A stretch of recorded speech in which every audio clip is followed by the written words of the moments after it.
Hello and welcome to The Queer Gaze, a gay movie podcast dedicated to examining queer representation and issues. In today's episode, we're dropping a special bonus episode on the new queer film, I Don't Understand You. If you want to hear more of the discussion, including our Chili Pepper Award, which is maybe not the strongest component of this particular film, but we're still going to tackle it, you can support The Queer Gaze at patreon.com/thequeergaze. Yes, and that version will also be spoilerific, whereas this will be spoiler-free. Yes. Our patrons also get early access to our regular main feed episodes, as well as extra bonus content. And you can follow us on social media at The Queer Gaze. Hello, Conrad. Hello, Joe. So what do you have for us today as a special bonus new movie to talk about? Okay, so we are talking about I Don't Understand You, which is written and directed by real-life queer couple David Joseph Craig as well as Brian Crano. And this is a film that concerns a queer couple. So we have Dom, who is played by comedian Nick Kroll, as well as Cole, who is played by Andrew Rannells. And they are a gay American couple on the verge of adopting a child from Candace, who is mostly played on insert shots of screens and computer monitors and such by Amanda Seyfried. And Dom and Cole are actually in Italy for their 10th anniversary when they become stranded without transportation or language skills.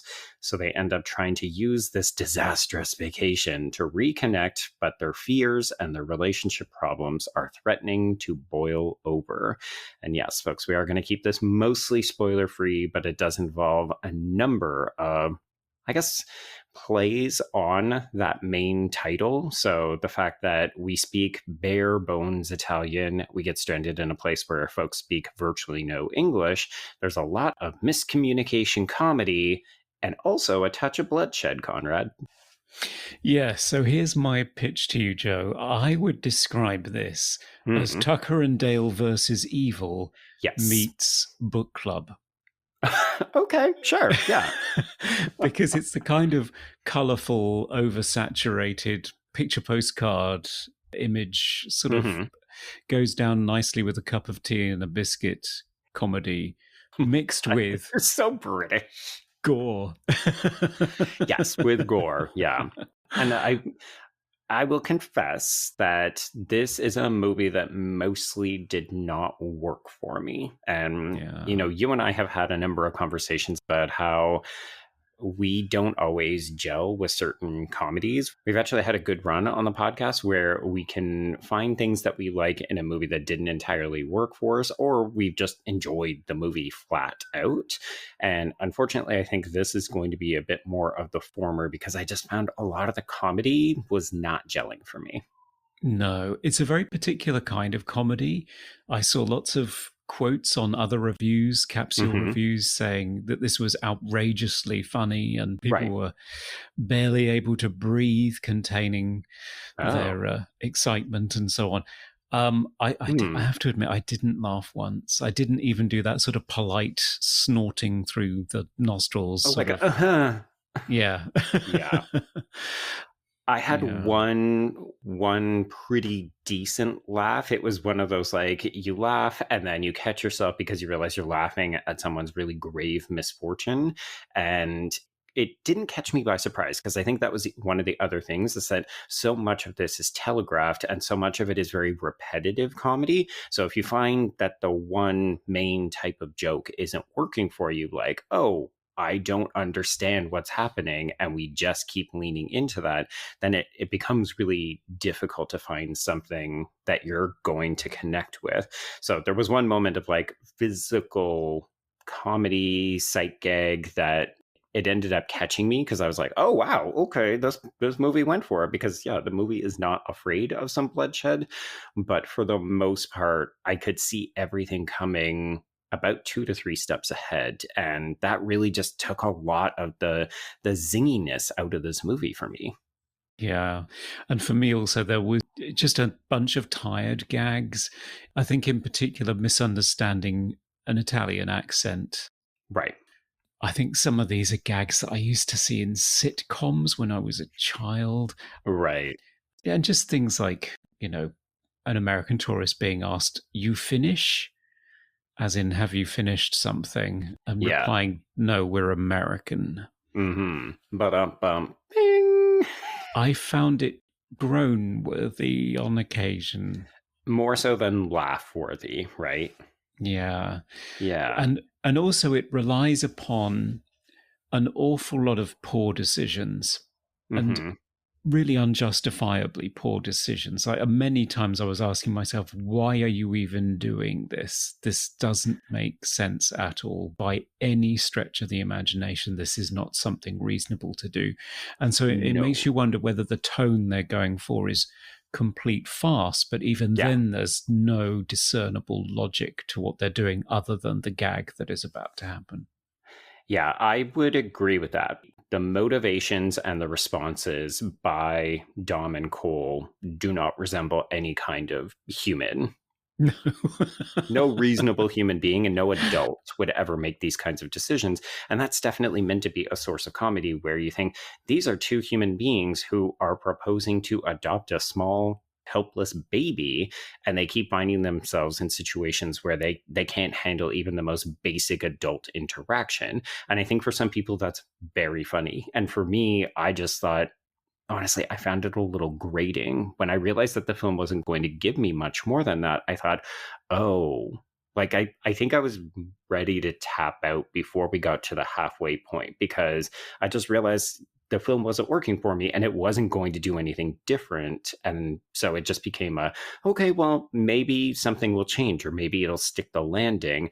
And I do kind of want to give the film credit for never easing back from making these two men kind of unlikable. Like the movie is very much trafficking in these people are low key terrible. And if you can accept that, I think maybe you will find parts of this very funny. But for me, I was just like, no, this needs to be way darker humor and it needs to have more wit to it if it's really going to go in that direction. Yeah, I think you're absolutely right. Likability is a real problem here. And it's odd because the two leads, I think Nick They're Kroll and great. Andrew Like, Rannells, yeah, I really like them. yeah.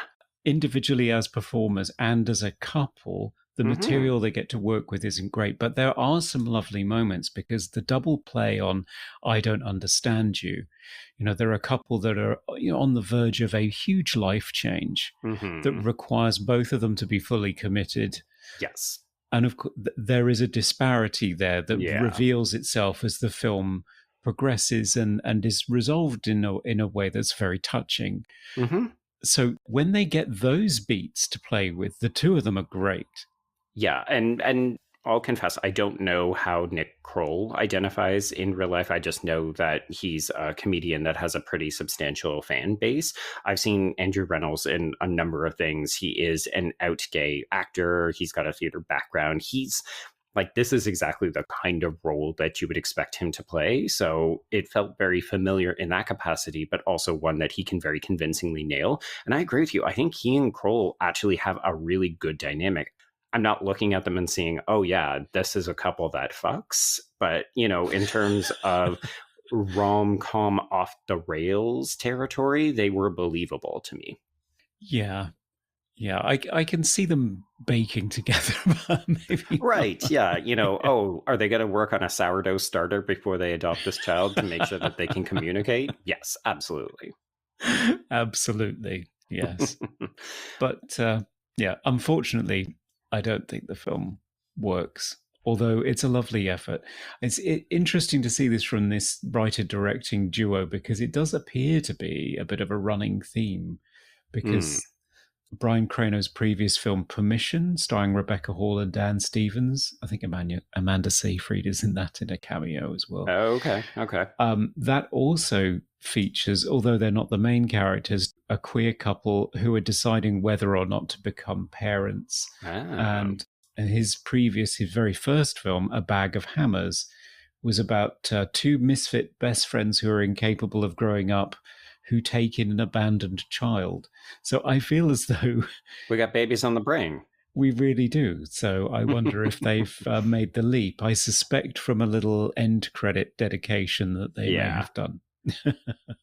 Yes, and I wouldn't be surprised if the child that we see on screen at one point is actually revealed to be this writer-director couple's real-life child. Yeah, maybe. I didn't look it up, but yeah, okay. So maybe we can wrap up our spoiler-free discussion, because I do think in order to really get to the heart of what isn't quite working for us and some of the other areas that we maybe want to praise, we need to get into some spoiler territory. So folks, hop on over to patreon.com/thequeergaze and listen to more. Or, if you completely disagree with us or you want to recommend these other films by this writer-director pair, you can always shoot us an email at thequeergazeshow@gmail.com. Please do.